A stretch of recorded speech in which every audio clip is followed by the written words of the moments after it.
usual midweek fare coming up for you on Wednesday night at Happy Valley, as that's where our focus heads to for a 9-race card. It is Longines night races coming up. The Longines Cup is the main event, race number 6 on the card. Joined in the studio by Paul Lally and Nick Child. And Nick, what are some of the highlights through the course of the evening? Yeah, Tom, I reckon one of the highlights for sure is that aforementioned Longines Cup. That looks an absolute cracker of a race, but some of the supporting races look fiendishly tough this Wednesday night, so they might just take a little bit of working out for mine.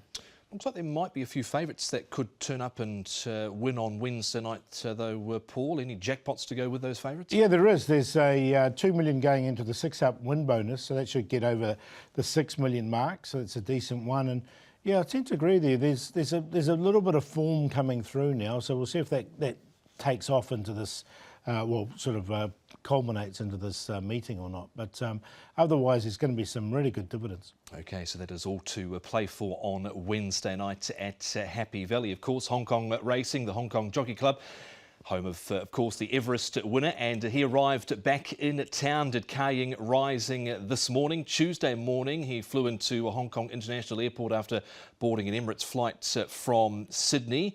And here he is getting on the floats, making his way back to Sha Tin, where he will spend 2 weeks in quarantine. Obviously, he can do his work from quarantine after the main track work session in the morning and after the trials. And he'll be there for the next couple of weeks. And hopefully, Nick, we'll get to see him maybe in the Jockey Club sprint coming up at the end of the month. Yeah, perhaps. I mean, look, obviously the next target, the big target, is that one in December, of course. But look, great to see him arrive back safe and sound, of course. And what a wonderful victory it was, Paul. Oh, fantastic, wasn't it? Yeah, it doesn't get much better than that. Certainly doesn't. Let's hear from Zac Purton on some of his reflections over the last 72-odd hours post the Everest. Yeah, no, it was a great day. It was really satisfying to go down there and have him show everyone in Australia and some of the other parts of the world as well, you know, what he really can do. It's a great achievement from the horse. And David did a really good job to prepare him the way he did. It obviously wasn't easy, and you know, there were a few moments where he had to really think about the preparation that we had, but he handled that very well, as he did with all the press, as he always does. And then the horse showed up on race day in the fashion that we wanted him to. He was a completely different horse on race day than what he was at trials. The dress rehearsal, you know, really worked. It got all that nervous energy out of him, gave him the extra trial and the extra work, and he turned up on race day, you know, being the horse that we wanted him to be. He handled himself really well, and you know, the race was run perfectly for us. He just got into the right spot. He was in a good rhythm, and you know, he did what he had to do, and it was great to see everyone there. It was a very big day. They've created an incredible atmosphere there. Had a lot of family and friends there to enjoy the moment with as well, which is great because they don't always travel and they don't always get to be a part of it. But the celebration after was very rushed. Obviously, I had to get on a plane to come back to Hong Kong, so I didn't have too much time to celebrate. Had another couple of quiet drinks with David on Sunday night, and then, you know, typical of Hong Kong, the show rolls on. Here we are back at the Valley on a Wednesday. When you saw Ka Ying Rising on race day, I presume you would have seen him on the internal monitors down in the jockey's room before the race. Just how relaxed he was. Did you know he was on then? Well, I had some people come to me, including the AT, Jimmy, earlier in the day, and tell me that he'd arrived on course really well and he was relaxed and they were happy with him. But I didn't actually get to see any of that until I was entering the parade ring, and on the big screen there was footage of him out the back walking around, and as soon as I seen him I knew that he was in the frame of mind that we needed him to be in. And you know, the day itself as well, the track was dry. It was a bit of a breeze around, so it was drying out even more as the day was going on. Suited horses on pace a little bit, you know, it just felt like everything was coming together, and you know, then it was a matter of him having to get the job done, which he did. Zac Purton reflecting on the day, and what an incredible performance from Ka Ying Rising, David Hayes, his entire team, and also Zac Purton to win the Everest of 2025. We move on to our meeting coming up Wednesday night at Happy Valley, and it is meeting number 13 of the season. We're racing on the B course. We're previewing the Class 2 over 1,000 metres, the Longines Cup, and the last event, race number 9, the Flying Handicap Class 3, 1,200 metres. Let's have a look at the Longines Cup. This is underway at 10 minutes past 9 o'clock with just a small field lining up here. Aurora Lady, a few of these coming out of Class 1 races. He is one of them, first up for the season. Horsepower is 2 from 2 in this grade, 2 from 2 course and distance. Red Elegance is back racing here, was concerned with his action, the rider, last time out. Superb Capitalist, second up off a win last start over. Youthful Spirits, Colourful King is first up. Stellar Express second up. He's never won course or distance at Happy Valley from 4 attempts. WizKid, Harmony and Blessed, and Youthful Spirits has got a £7 turnaround with Superb Capitalist on that win from 2 starts ago where he ran second. He's likely to go forward to Paul. Plenty of pace in the race. Superb Capitalist, when he won last start, didn't actually have to lead. No, he didn't, and so I thought Youthful Spirits might just get the wood on him early and lead, and Superb Capitalist can just drop in behind. Harmony Blessed, again, he's drawn wide, but it won't matter in the small field. He'll come across as well. WizKid, he used to lead as his youth, but not so much these days. Stellar Express, Aurora Lady can go forward as well. Horsepower likes to let the race unfold in front of him. Colourful King's got options, and Red Elegance, he generally does go back. But yeah, I think the pace will be on from the get-go here. We hear more now from Zac Purton, this time regarding his charge in the race, that is Horsepower. Zac, Horsepower lining up in the Longines Cup Wednesday night. He'd done a reasonable job in his first campaign, obviously arriving here mid-60s to win 3 of your starts. Decent effort. Yeah, he's done a really good job, and all his best runs have been at the Happy Valley 1000. When he's ventured outside of that, he's been a little bit disappointing. But he's his own creator of bad habits. He wants to over-race and hang and do things wrong, whereas 1,000 metres they run along and it gets him off the bit and he gets into a nice rhythm, and then if he has the right run, he can run a good race. So here he is back here, but whether he's on a mark that has now got the better of him, we'll find out. And there's only one way to find out, and that's by going back to the races. Was he doing a few of those bad habits at the trials again the other week? Well, the first trial he slipped coming out the gates and was slow out, and then wanted to charge and take off. And then his last trial, he was a bit better, but it's just hard to get a guide on where he's really at without sending him to the races. He's tried 1,200, but is he just sort of one-dimensional, that sort of flat-out 1,000 horse here? He just won't relax over anything further. He just grabs a bit and wants to go too hard, and he empties himself, so he doesn't have the brain to do anything else at the moment. There he is, Zac Purton on Horsepower. He'd done a reasonable job, Nick, because he kicked off his career on a low sort of 65 rating, I think it was, mid-60s there, and he won 3 of 6 last season. Yeah, didn't he? He won at the day meeting, he did, didn't he, from memory? Yeah. Yeah, look, we haven't seen him for 116 days. His fresh record, though, is I think his fresh and course and distance record, Paul, 2 very impressive stats, 2 from 2. Yeah, 2 for 2. He's one of the leading chances, I think. And barrier 3, Zac's definitely got options there from that draw. One of his main rivals in the race is Colourful King, and this horse here has been trialling up pretty well, Paul. He's had 2 trial wins, 1 at Happy Valley, and he's another horse that does enjoy the Happy Valley 1,000 metres, doesn't he? Yeah, loves it. 3 starts, 2 wins, and a placing. I really liked his trials as well going into it. So, yeah, he's the one to beat for me, Colourful King. He's looked good. He's looked very good, and obviously gets on really well with Andrea. So, yeah, look, he's a leading player for sure. We've got Superb Capitalist to have a look here as well, and he's a horse that has recently won at Happy Valley and held out to Horsepower, who ran second in this race. He's been back to the races since at Shartin down the straight and ran third and was only beaten a length and a half. This night, Paul, you really fancied Superb Capitalist. Yeah, I did. Look, I really did. I thought he really had the race run to suit, and he did, as it turned out. That's Youthful Power running on strongly as well, or staying on strongly enough. Look, I've got him in again, but I think there's a couple of good horses. Some of the other 2 we've talked about might have the wood on them in this. Yeah, I suppose I agree with Paul wholeheartedly. He could be a bit vulnerable, but he's done a super job, this horse. He really has. So you wouldn't rule him out. No, you certainly wouldn't. Back to Shartin we go now with the Harmony and Blessed. Of course, he is a 9-year-old. Karis Teton rides for David Hayes. He's carrying 2 pounds more than what he carried over the 1,200 here behind the in-form Tomodachi Kokoro, Nick. Yeah, who's a horse who really has found some good form. Obviously, that association with Harry salary is paying dividends for him. Harmony and Bless, as you say, a 9-year-old, so it's not getting any easier for him. He's looking for his 10th win, and he's won 4 of those over the course and distance. He's the type of horse, I think, Paul, that you wouldn't be shocked if he popped up, but he, again, might be vulnerable. Yeah, I agree totally with what you say. And he's drawn wide too, so with all his pace underneath him, he might just have to work a little bit. But look, he should get himself into the right position. But as a 9-year-old now, there's a few of these young'uns that could turn him over in this. Having a look now at in this race as well, Red Elegance. The rider was concerned with his action last time, but he was disappointing behind, of course, in that race.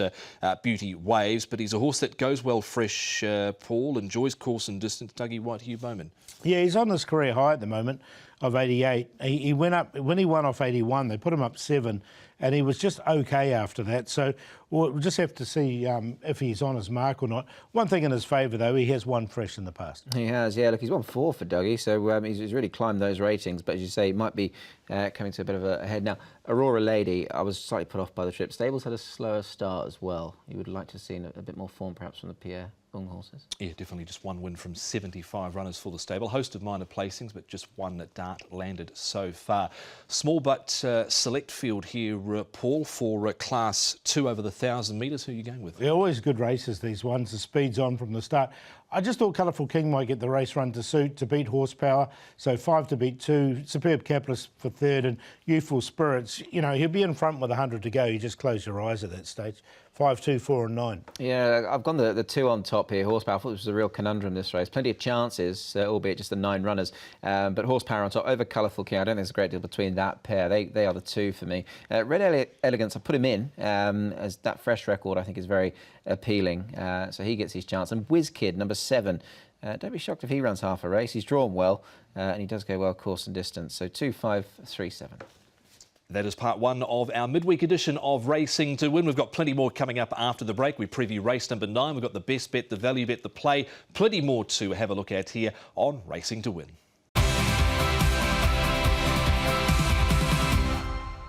Racing to Win continues for our midweek program at Happy Valley Wednesday night. Before we get into race number 9, it's time for the last run reminder with Paul, and a horse that certainly outran his odds first up. Yeah, it was a big price, wasn't he, Gastronomique? And he's here in race number 3.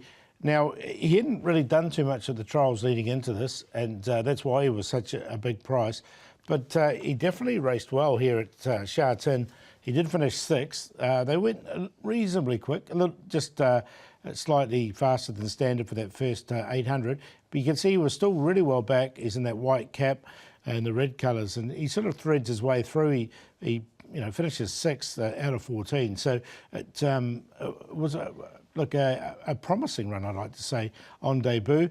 He now comes to Happy Valley for the first time, so I think he'll get his opportunity once again, and I think they've got a nice horse there. OK, that is Gastronomique. Race 3, horse number 3. Let's hope he's ready to serve up some delights on Wednesday night at Happy Valley.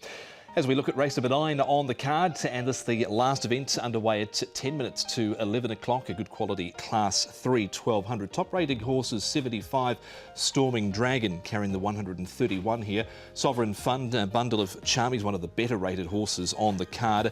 Blinkers Off, Visor On, Triumphant More. You've got Master Champion, King Lotus, a last start winner up in grade.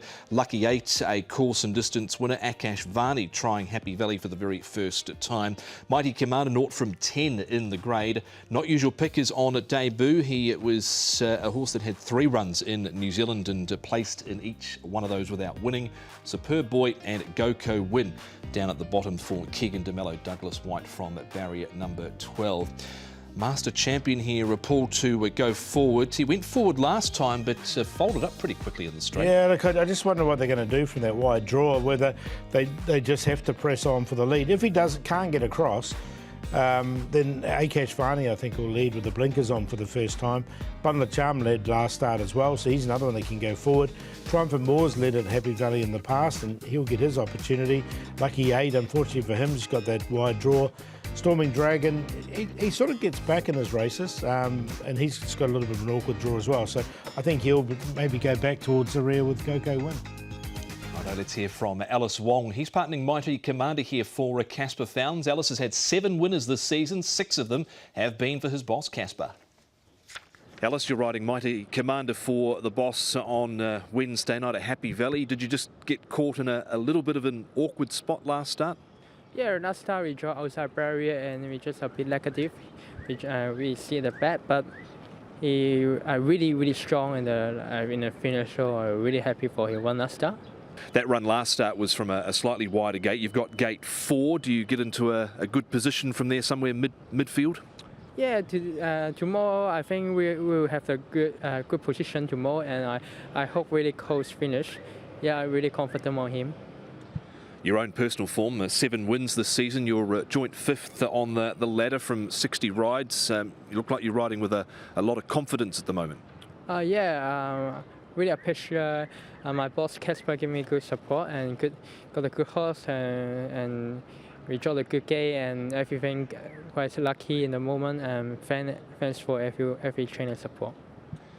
Quickly, tell us what it's like riding for a Hong Kong celebrity, Aaron Kwok, last week with Dancing Classics. Does it help your Instagram followers? Maybe, but yeah, I just cared about the race and appreciate Aaron Kwok's support. I'm very happy for me being for him too. Not sure he was expecting that curveball at the end there, Alice, with, of course, Dancing Classics, but he's riding well at the moment, Nick. He's riding super well, and, you know, all credit to him. I mean, he's doing a super job, and he's good value for that £5. He is, and obviously Casper's using him to the full there, and that's where all his wins have come in from. Yep, celebrated a birthday. He does ride Mighty Commander. He's 0 from 10 across all columns in this grade, but the way he finished off last time, I don't think it's beyond him, this. Yeah, you'd have to improve, as you say, in this grade, but... yeah, I didn't quite get him in, but I think he's on the up. That's one thing for sure. A couple more to have a look at for this last event on the program, starting with Lucky 8, who is a course and distance winner out of the Ricky U stable. Alexi Bedell riding from Barry at number 11. That would be the big concern, Nick, the draw, but does like to push forward. He does, yeah, and you've got another jockey in very good form at the moment, of course, Alexi. Look, he's been okay in both his runs today. Handicap has dropped him a £1 each time, but barrier 11 did put me off slightly. Yeah, look, he's run 2 really good races from inside draws. At the back end of last season, he had a couple of 11s as well. And look, it's just the way there is pace underneath him. So Alexi's going to have to try and slot in there somewhere. Indeed he is. On we go to Goko Win now, who is first up this season. Goko Win. He's down at the bottom of the handicap here. Paul off that rating of 62. He has drawn the widest. Chased home Pakistan Legacy here with also Bundle of Charm in this race. Is he ideally looking for that class drop now, the 7-year-old? Yeah, I think so, because look, when he did win he won a race early in his career off a 74 rating, and he sort of just dropped all the way down the ratings from there, got down to a 57 rating, and that's when he won his race. So that was in class 4. He's now gone back up to class 3. And saying that, he did run a couple of thirds in class 3, but I think he's better suited in class 4. Yeah, I agree. I think competitive off this mark, though the fresh record, first and second up, he's had 8 goes for 1 top 3 finish, so I was happy to leave him out. Matters most had come out of that race and won a couple of weeks ago at Sha Tin. Let's highlight now a Bundle of Charm Sovereign Fun Master Champion who was up on the pace this day but weakened out of it fairly tamely in the straight last time out. Sovereign Fun's racing well, Nick, and Bundle of Charm, as I mentioned, one of the better rated horses on the entire card. Yeah, look, on some of that old form, he's very nicely handicapped, isn't he, for 71. He's 0 from 15 here, but I don't think that tells the full story. He's obviously running some good races down through the seasons, and he's placed numerous times. Look, I give him a strong chance. I think Sovereign Fun, another one that shouldn't be far away from him. Yeah, it's just where he gets from barrier 9, isn't he? Because he's another one that does like to go forward. So if Hugh Bowman can get him forward from 9 into a good position, then he'll get his chance. That was Gracious Express down the outside, scoring, of course, over the weekend at odds of greater than 25 to 1.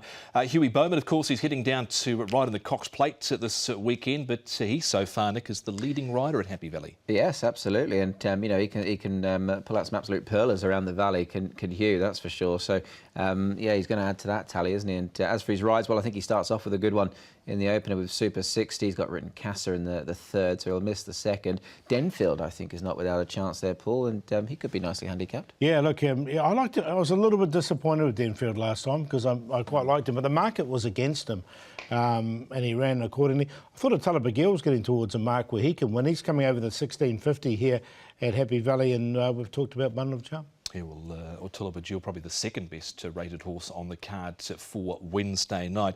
We move on to Akash Varney this week, who's got the blinkers on for the first time, and he has been back to the trials since this performance in race 64, where fifth behind Kempes. He loomed up to go on with it here, Paul, but was just run down over the final stages. Yeah, he was. I think the blinkers will help focus him. I quite like him in this race.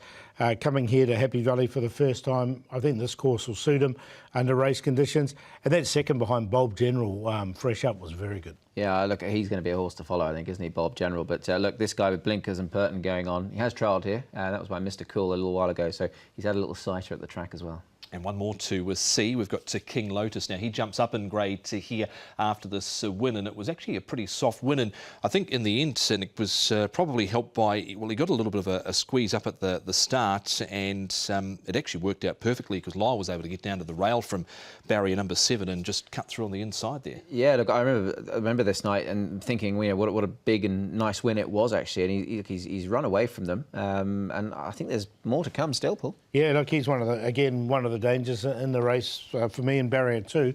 It would get a similar run, I think, down there on the inside. Super Universal, that ran third in that race, is running earlier in the card, so it might be a pointer towards it. OK, that's some of the clues for race number 9. Time for the tips, please, Paul. Going to go with Akash Varney, blinkers on for the first time, coming to Happy Valley under race conditions for the first time. From King Lotus, Storming Dragon is such an honest horse, and he's going to be close. And Triumphant Moore, now he's getting towards a good rating now, and he's got barrier number 1, blinkers off, Pfizer on, I think will suit him. He'll be a big price, but I think he'll outrun his odds, 8-6-1-4. Yeah, Akash Varney for me as well here. I just think this looks a nice race for him, and hopefully one he can get his head in front in for Purton and Hayes once again. King Lotus in for second. I've put Storming Dragon in up at the top there. He's very consistent, and I think he can go close.